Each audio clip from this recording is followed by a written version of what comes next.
Les participants à cette rencontre dirigée par Bob Dewar, chercheur du programme Afrique à l'ONG Chatham House, a pour objectif d'analyser la politique de transition et le financement vers des solutions basées sur la nature.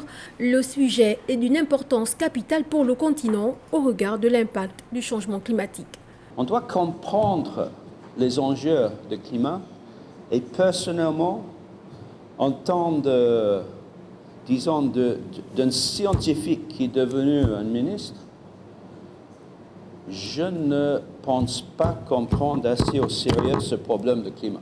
L'Afrique doit migrer vers une transition verte, mais cette transition exige des moyens financiers énormes et des technologies adaptées.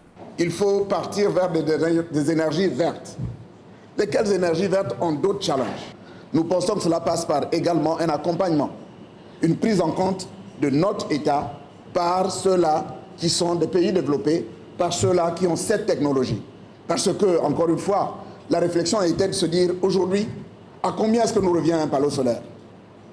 Lorsqu'on connaît que pour ceux-là des pays qui sont détenteurs de la licence, de ceux-là qui sont capables de produire, les conséquences sont énormes pour les populations si la température actuelle de la planète ne cesse d'augmenter. La première menace, c'est les guerres climatiques, les guerres pour l'eau en ce milieu, des problèmes de nutrition. Il y a la fonte des glaciers qui provoque tout un tas de problèmes en Afrique. L'Afrique émet moins de dioxyde de carbone qu'elle n'en produit, 3% sur le taux d'émission du continent. Le Gabon, pays hôte de cette rencontre, concentre dans sa forêt 8 tonnes d'émissions de CO2 à l'échelle mondiale.